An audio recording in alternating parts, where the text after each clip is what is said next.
Yo, welcome back to the Haunted Basement Studio. I'm your host, Triple B, and I just got back from the movie theater watching The Strangers Chapter 1. Now, was it any good? Well, you're going to have to stay tuned to find out with this non spoiler movie review. All right, so the premise of The Strangers is pretty much a home invasion film, and they've made two of these movies already, The Strangers and then The Strangers Prey at Night. And in this one, we got Chapter 1 because they've already filmed a trilogy, and you can watch chapter 1 right now in the movie theater. And if you like horror movies, I would highly suggest that you go support horror films. But this one right here pretty much is going to be a remake of the original film with little bit of hints of Prey at Night in it. Does that make it a bad movie? It kind of enhances the this film from the first film. It kind of makes it up to date. And the plot of the story is this couple is going on a trip to Portland and they need to stop to get some food. And while they stop in a small town with a population of 200, after they get out of the restaurant and getting some food, their car doesn't work. But there's a mechanic right across the street. And this cafe that they went into was super creepy. It gave all these like hints of like this is not a good place to be. So they threw so many red herrings in this story. And so the couple's car cannot get fixed till the next day.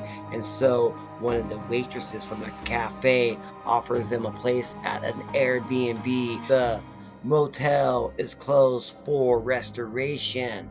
So then they go to this Airbnb where they're pretty much a few miles from nobody and they're in the middle of the woods. So right then and there, it's already setting the tension that you are super vulnerable because you are in a pretty much a nice little house cabin. It's not a cabin, it's a nice cabin, but you're in the woods with no vehicle to get away from. And that already sets the tone of this film. And of course, we're going to have one of the strangers knock on the door and ask if Tamara is home. And it has a lot of tension in this film. There is some good chase scenes in it. Pretty much a good remake from the original one. They're following all the tropes of it. And they're going to actually go outside in the woods and have a good chase scene in this. And like I said, we're going to have a little bit of sprinkles of Prey at Night in this with the truck making an appearance in it. But overall, I mean, the acting in this movie was great. I thought our lead actress did a great job in it. At first, I was kind of suspect about her, especially her boyfriend. I was kind of worrying about his acting chops in it, but at the end of the film, I was really surprised by both of the acting performances by our two main lead characters. Okay, man, let's talk about the killers in this one. Let's talk about the strangers. We got Baghead, we got Babyface, and we got Pinup Girl. And pretty much Pinup Girl and Baghead are the main two strangers in this one. Babyface does show up at the end. I do dig the mask in this. They look a lot better than the promos and the posters, especially Baghead. I guess we call him Sackhead. His Sackhead looks all like mangled up. It looks really good. The attire from Pinup Girl was amazing, dude. She's wearing like this skirt, dude, and like goes up and she's holding this big ass knife. Dude, it is awesome. Their costumes were amazing. And now let's talk about the atmosphere, the mood in it. It was straight up a lot of tension, chase scenes, you trying to be quiet because if you make a noise they can hear you. So they did a pretty damn good job on that, where it builds up the tension and then all of a sudden they show up and it gives you a good scare. So if you like that, it's kind of jump scary a little bit, but really mainly tension. You want to be quiet because if you make noise, man, they're gonna get you. But overall, I think they could have actually did a little bit better of a film with this one. I think because they are doing a trilogy with it, that they just threw like the original in it, and they try to tell you it's not a remake, but it is the damn near shot for shot remake of the original one. And after when I'm like, oh, okay, I see what they're doing with it, I sat back and I enjoyed it, and I saw like the different scenes that they put in it, but they pretty much have every little scene that happens in the original and this one. And so that could be a little bit of a negative for us hardcore fans. But if you've never seen The Strangers at all, I would definitely check it out and you'd be like, oh man, this is pretty dang cool. But man, all right, we're gonna get into spoilers right now. We're gonna drop spoiler alert because we're gonna talk the ending. So in the ending of this film, they both get away in the woods, but then they both get captured and they get brought back to the cabin by the strangers, and they're tied up in the chair, just like the original. But in the original, the two characters were pretty much not going to get married. The dude wanted to, he had a ring to give the Liz Tyler and to ask her to marry him. And she said, and she was like, I don't know, I'm too young. But in this one, no, these two want to get married and they're going to get married. And, he proposes to her while they're tied up, obviously, and she says yes. And then he gets stabbed, just like the first one. And then with her, you're like, our main character, our main final girl, you're thinking, oh, wait, there's no way. There's going to be, two more films in this series. What's going on? They're going to kill her, and then where's it going to go from there? But he stabs her right down there. And then she starts just bleeding out, and then they push them both over on the chair and they lay on the floor with blood pouring out. And then all of a sudden, you hear the cops' cars, you hear the sirens coming, and then all three of them slowly get in their truck and they drive away right before the cops show up. And then you're gonna have a final scene where she is laying in the hospital bed, and then it cuts away to some more scenes, but then it goes back to the hospital scene, and like she wakes up, and then like she goes up, and then Sackhead's like laying in the bed, and it cuts away. And that's kind of like an homage scene to Pray at Night, because when Bailey is laying in bed, after the whole fight, and Luke is like pretty much in a coma, she hears a knock on the door and she drops her glass, like the trauma from it. And then it says to be continued though. And so that's how it ends. So it like they really left.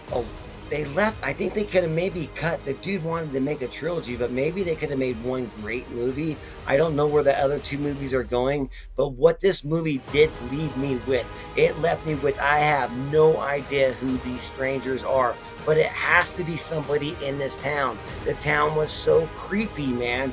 Like, when they pull into that restaurant and they walk in and everyone kind of just like stops and just looks at you, and it's like that awkward moment. And I was like, oh my God. And you even had Richard Brake in there as a sheriff, but that's all you see. And you've seen that in the trailer. So I was just like, oh my God. And then you got the mechanic. You have all these little tropes in horror films. You stop at a restaurant, your car's working just fine. You leave the restaurant, it's not working, but then the mechanic shows up and says he can fix it, but he can't get the part till the next day. But we have a place for you to stay. I mean, it kind of was like basic, basic, basic. And I was like, oh my God. And there was even this one scene where they were like down in the basement, like crawling away. And then there's like a rat. And they're like, oh my God, a rat. Don't scream. And a rat goes on the dude's head. I'm like, all right, come on now. That's a little cheesy. And then, like in the same scene, our main girl, she puts her hand right through a nail, like she's crawling, and like she doesn't see the nail, but she puts her hand on the nail, but the nail goes right through her hand. Dude, you're not gonna put a nail through your hand no matter what, but it looked like it went through like butter. And I was just like, oh, all right, gotta look past it. So there's a little things that you gotta look past, but I kind of seen what they're going with. I am kind of disappointed in this one, but I do want to see where they go, because, like I said, it left me with, we don't know who the strangers are, but we want to know who they are. Who are these three? It could be the chick from the diner that gave him a ride to the cabin. I think that could be one of them, and maybe Sackhead could be Richard Brake or one of the other mechanics. But you couldn't like watch this movie and like knock out people that, okay, it's not these people, because they show up later, when the boyfriend goes into town to get his inhaler. Oh, and right when you knew that he had asthma, oh, he's a goner. And then there's one moment when he says, I got this, babe. Oh man, he's a goner. Right when the boyfriend says he's got this, he's dead. And I'm like, oh, he's dead. And he did last a little bit longer than I thought, but he does die at the end. And she apparently dies, but no, They didn't quite get her all the way dead because I think the ambulance came and saved her. So we're gonna have, I think, like Pash is her name in the new ones. But all right, man, that was the spoiler. I'm gonna, dude, like, just because I love the strangers and I want to see where this goes. This movie, it kind of didn't hit the mark. Like, it really didn't. I want to watch it again, but it was just a remake of the original and like just done a little bit different. And I mean, I've seen that, but if you guys never seen the original and you watch this, you might really like it. I mean, I liked it. I enjoyed it. I would definitely watch this movie again. I'm gonna go ahead and give it a 7. Glad I watched it, and I'm really excited. This just because I'm invested in the strangers, and I want to know like more about them because they hinted that like you're gonna get to know who these characters are. But in this one, you don't get to know jack shit. Maybe just that like this town that they're from with a population of 2,000 hunters, in Oregon, maybe there's some crazy bleeps there. And there's maybe some religious thing going on, but you don't. I mean, that's all you get in the very beginning, and the rest is just them being at home and then being kind of stalked in this house, in this cabin. So, man, thank you all for joining me in Haunted Basement Studio. Go check out The Strangers Chapter 1. For real, man. You guys keep it whore. Laters.